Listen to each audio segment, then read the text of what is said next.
seja ecologia e desenvolvimento ao mesmo tempo. Foi uma coisa que eu aprendi lá nos anos 80, quando fiz minha pós-graduação e meu mestrado em Genebra, na Suíça.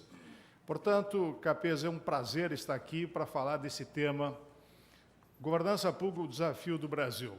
E no momento crucial, como foi colocado anteriormente pelo Sebastião, pelo Beraldo, pela decisão de ontem no Congresso Nacional. Prometo não falar sobre as contas aqui, porque acho que todos já estão sabendo o que são as pedaladas. A minha fala vai ser mais sobre estratégia, porque também gostaria de dizer, meu caro Dimas, que agora chegou um pouco tardiamente, mas que foi meu colega e é o nosso presidente, que fez uma posse maravilhosa na nossa Universidade de São Paulo, eu pude vir aqui.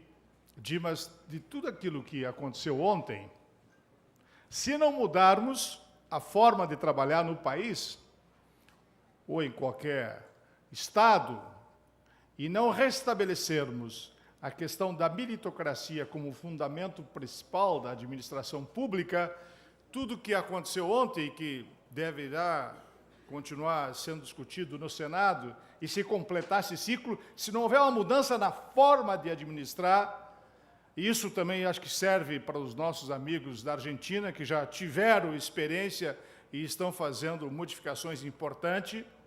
Se nós não mudar a forma de se articular politicamente o presidencialismo que vivemos, se não estabelecermos alguns princípios de comportamento na chamada coalizão presidencial, nada adianta fazermos mudanças que poderão se repetir os erros daqui a 2, 3, 4, 5 anos. Ou seja, é necessário uma mudança de postura, e a meritocracia é a base de essa mudança. Então, eu vou tentar, na minha exposição, fazer um resumo de como nós estamos criando, juntamente com o Instituto Rui Barbosa, o nosso Instituto Cerzedelo Correia, uma revolução, seria uma palavra muito forte, e até de ignorância de tudo que já foi feito de positivo, Beraldo.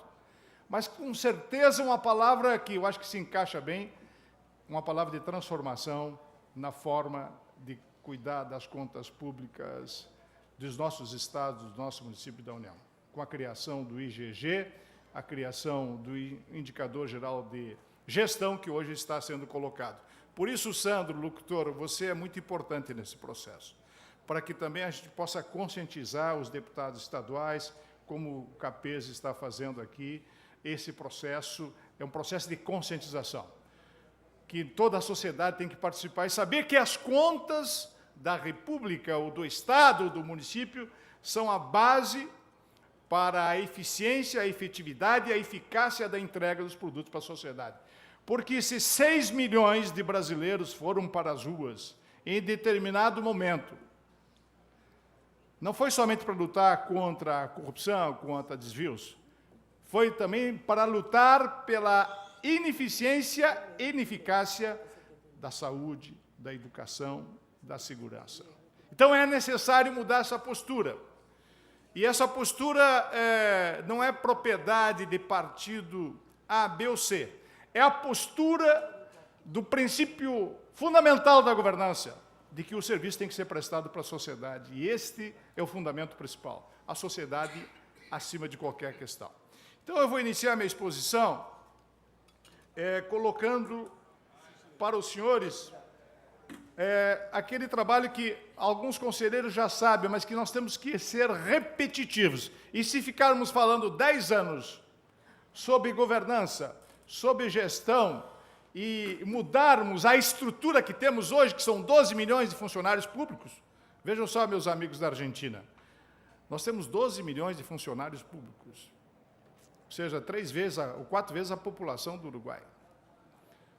E se essa máquina não funciona, não adianta, não vai entregar um bom produto. Então, o TCU começou a trabalhar de forma preventiva e mudar a sua postura, além de ver as contas, ver a legalidade, a conformidade, passa a ver também a questão da prevenção para evitar os erros e o desacerto da administração pública como um todo. O próximo slide mostra, então, o nosso PIB, 5,5 trilhões, o que sobra é 2,4 trilhões para ser executado, que é o dinheiro dos senhores, do Brasil.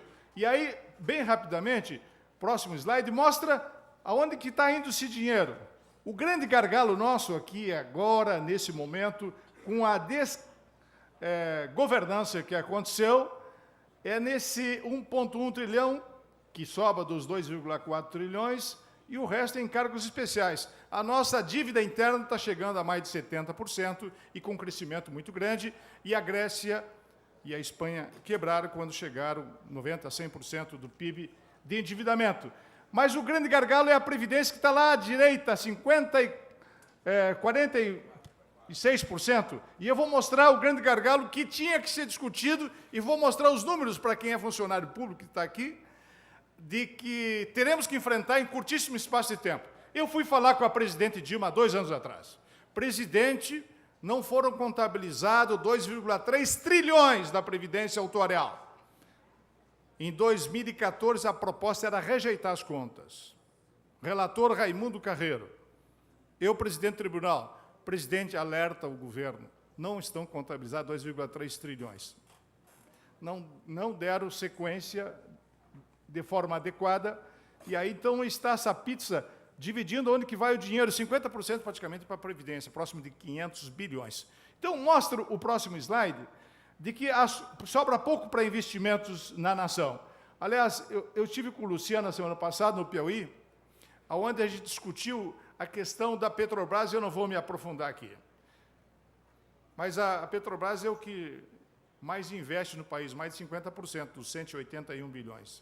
81 bilhões a Petrobras. E eu vi ontem muitos parlamentares fazendo voto, olha, propuseram aqui a refinaria Premium no Ceará, no Maranhão, e não aconteceu.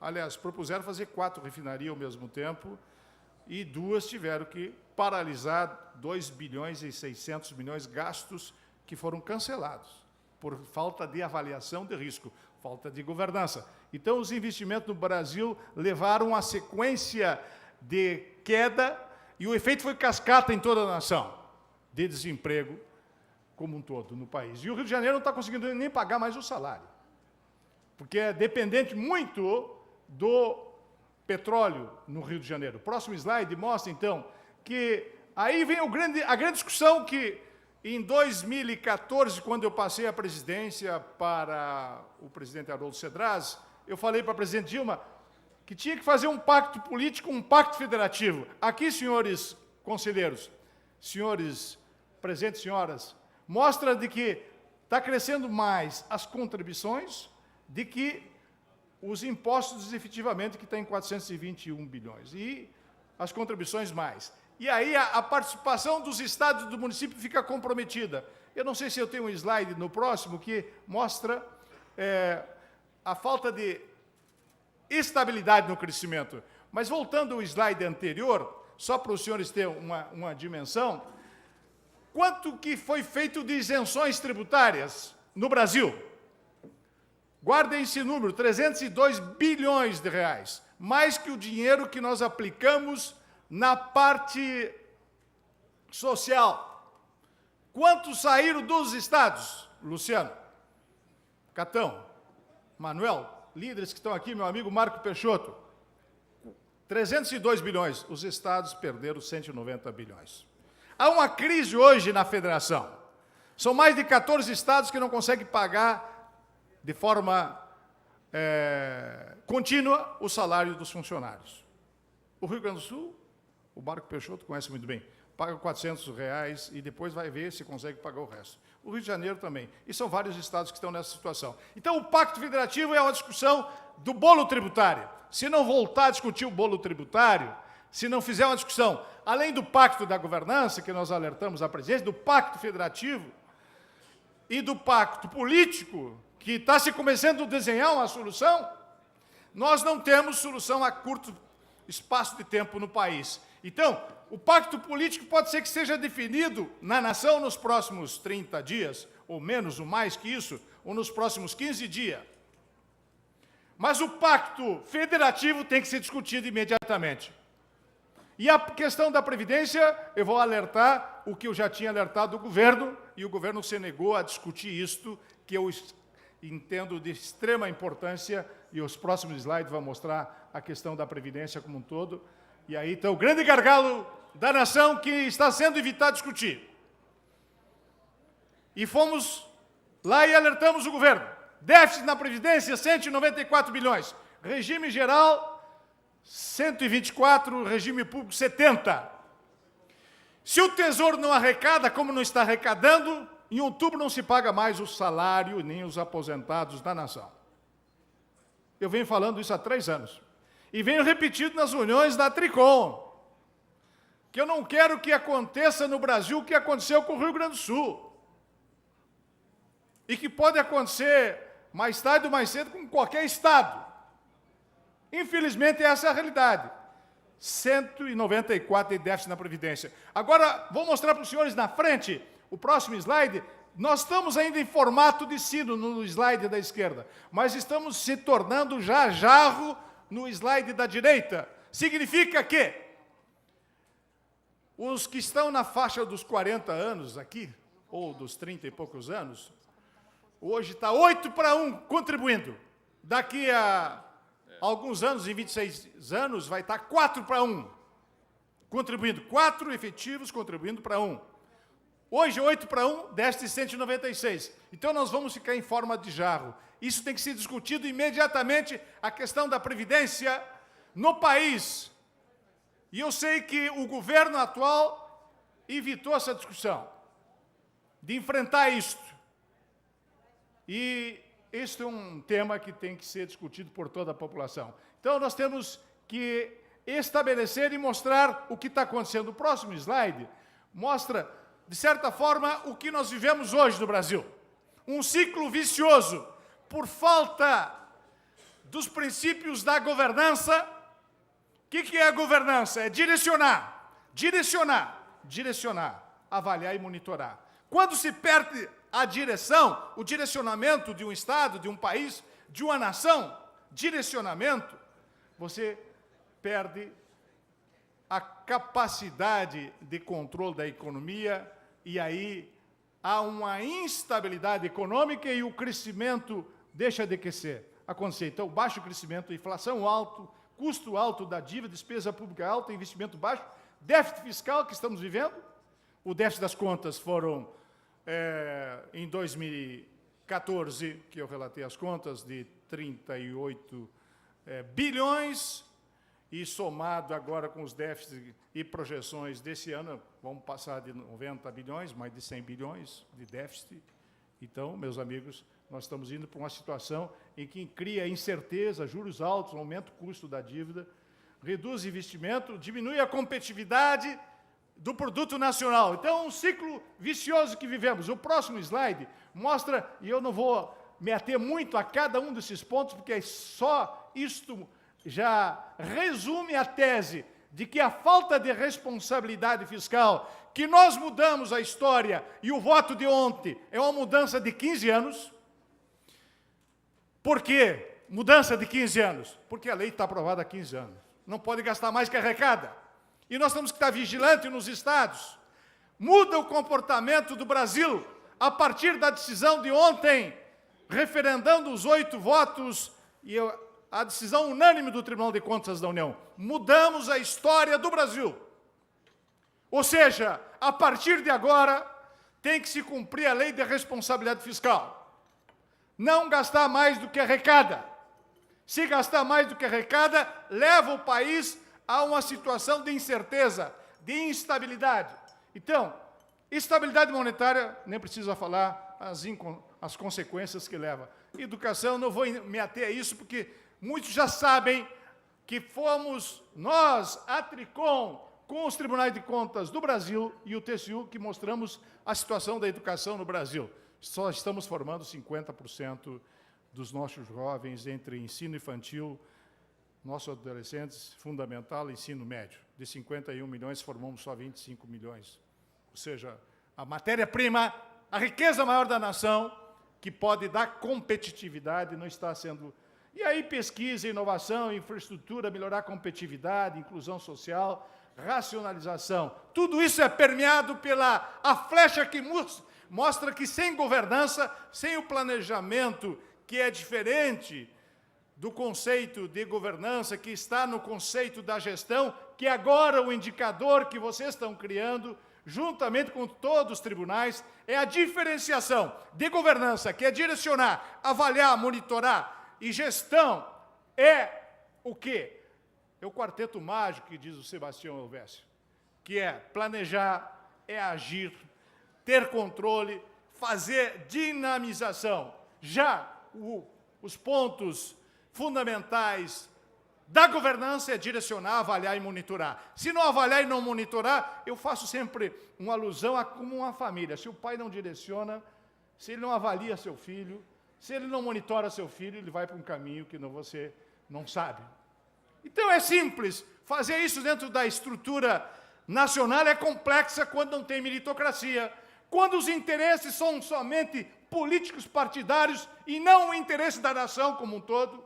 Por isso, essa mudança que estamos fazendo no Brasil, se não mudarmos o comportamento dos partidos, e os partidos não entender que a meritocracia tem que estar acima do interesse de partidos, não se faz e não se avança a nação. Portanto, governança está a ver com a entrega de melhor eficiência e eficácia em todos os serviços públicos da nação. O próximo slide mostra que nós criamos um referencial de governança para avaliar as estatais como a Petrobras. E a Petrobras só criou a diretoria de governança depois que nós estabelecemos para eles que não tinha como coordenar 450 mil funcionários. Vejam só, 450 mil funcionários a Petrobras, que estava entre as 15 maiores empresas. Agora está na posição 400. Sem governança, não tem. E aí, para ver a governança, tem que ter referencial. Se não tiver um referencial básico de governança, e nós passamos a fazer as nossas auditorias através de um referencial. O próximo slide mostra quais os principais pontos que tem que ser analisados. A escolha dos líderes, a capacitação é fundamental. O plano estratégico, se não tem plano estratégico de uma instituição, não tem como avançar. A participação da sociedade, articulação e cooperação, diálogo, articular e cooperar, que foi a grande falha de diálogo da senhora presidente com o Congresso Nacional. Controle interno, auditoria interna independente, gestão de riscos e mecanismos que possam estabelecer o controle. Transparência e prestação de contas, tem que ter transparência o tempo todo, porque quem paga o salário de cada um de nós, de todos os gestores públicos e a população, sem transparência não avançamos. É fundamental ter transparência. Próximo slide mostra de que nós avançamos já nisso. O controle está fazendo essa transformação, Salles. Beraldo, você que tem uma grande experiência, nós já temos auditorias em todas essas áreas e criamos o IGG, Educação, fazendo em conjunto com todos, para ver a eficiência e eficácia. E um dos principais itens que o Brasil tem que trabalhar, e não somente isto, mas integrar, e eu vou mostrar uma grande surpresa para aqueles que têm assistido minhas palestras mais à frente, sobre a necessidade da integração de todos esses setores. Se não tiver um sistema de integrado, e não tiver um comando, que é o direcionamento do Estado sobre cada um desses setores, não funciona. E o grande dilema do governo federal é este. E muitos estados também têm esse dilema que eu vou mostrar. Mas isso aqui é o que nós fizemos, que é ter capacidade de avaliar a governança de pessoal, que a entrega do produto é feita por pessoas. Para implantar isso no TCU, a especialização, eu fiz mais de 100 reuniões com as equipes, em 2011 e 2012. Mais de 100 reuniões, dialogando, aprendendo e valorizando os funcionários públicos, motivando eles. Mas o que nós vimos na governança de pessoal? Vejam só, entre inicial, que é o vermelho, como fosse um semáforo, e o 37, nós chegamos a 83% de inicial e amarelo, e somente aprimorado no Brasil de governança de pessoal, quer treinar as pessoas, preparar 7,6. Isso na União. A situação dos estados e municípios é pior. E eu vou mostrar o indicador geral de governança. Então, o que tem que melhorar? 76 não identificam lacunas de competência dos servidores. A questão da meritocracia é fundamental.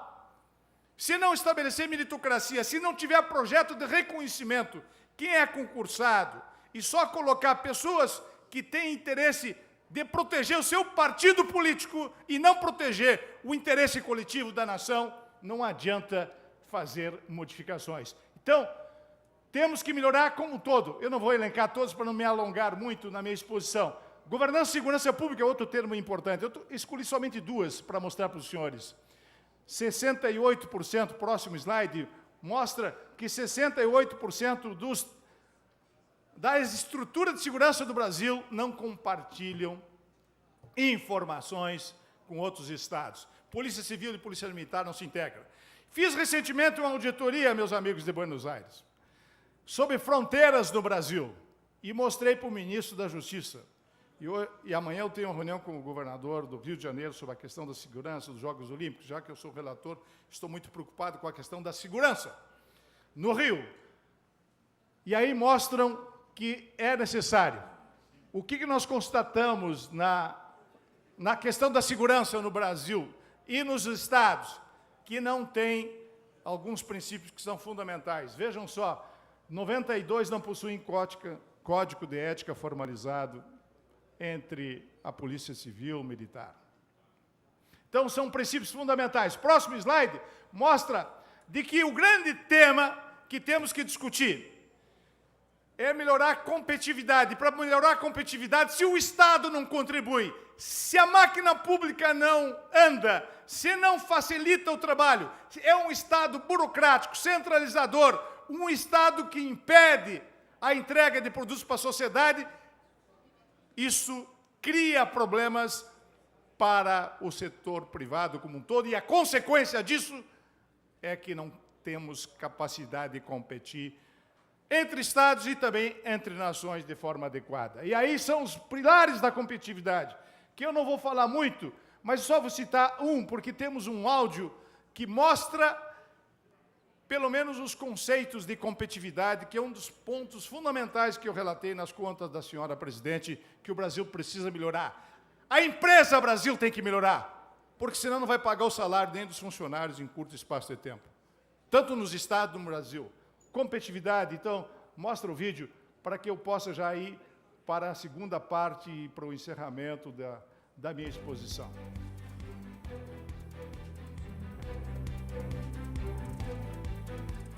A competitividade está associada à vantagem ou desvantagem de um país em vender produtos no mercado internacional. Quanto mais competitivo, mais produtivo, melhores os serviços e mais riquezas são geradas. As vantagens competitivas do país estão relacionadas a um conjunto de políticas e fatores que determinam a sua produtividade. Todo ano, o Fórum Econômico Mundial faz um relatório da competitividade global. Nele, são mostrados os pilares para que uma economia se torne cada vez mais competitiva. São eles: instituições, infraestrutura, ambiente macroeconômico, saúde e educação primária, educação superior e treinamento profissional, eficiência do mercado de produtos, eficiência do mercado de trabalho, desenvolvimento do setor financeiro, prontidão tecnológica e tamanho do mercado, sofisticação empresarial e inovação.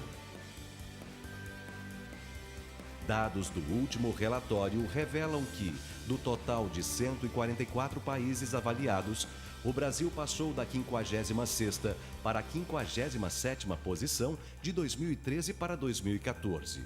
Dos integrantes do BRICS, o Brasil se manteve apenas à frente da Índia.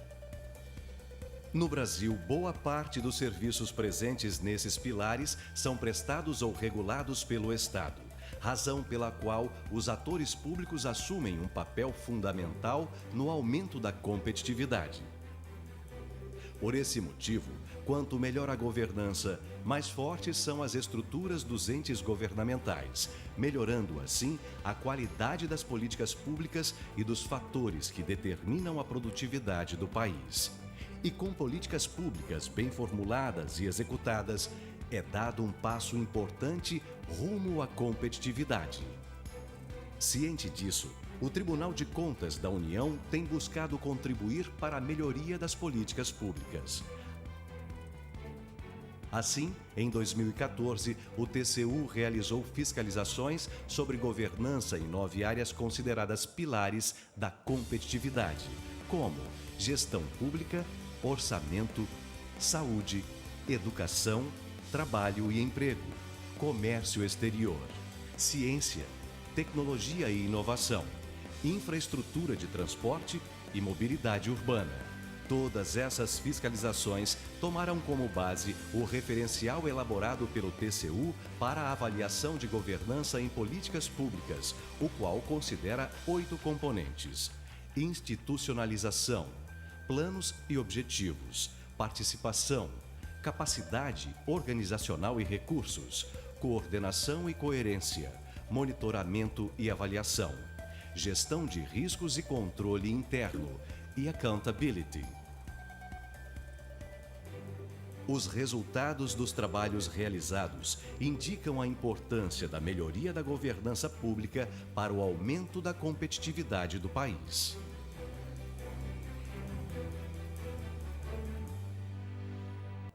Meus amigos, quero deixar muito claro que sem condições de melhorar a governança como um todo, o direcionamento fica comprometido e sem avaliar e monitorar de forma permanente as políticas públicas nos estados, municípios e União, não temos como avançar. Aí o que acontece? Quando se perde a direção, a bússola fica quebrada. O que tem acontecido com o Brasil? Alguns dirigentes da nação falam e a reação nas casas, todos sabem o que acontece. E por quê? Porque o mercado está mais atualizado que o próprio poder público como um todo. As previsões de receitas têm imprecisões e por isso que chamamos isso de pedaladas, porque o fato de ir pedalando, usando dinheiro de bancos, 40 bilhões dos bancos, onde tem depósito de todos os senhores, para pagar programas sem autorização da lei da responsabilidade fiscal. 40 bilhões. E o total foram 106 bilhões. 38 bilhões que tinham que ter sido contingenciados, não foram contingenciados. Aí saiu o dinheiro dos 40 bilhões FGTS, dinheiro para todos, BNDES, para todos os programas. Isso em 2014 e em 2015, mais 2,5 bilhões de abertura de crédito, sem passar pela Assembleia ou pelo Congresso Nacional.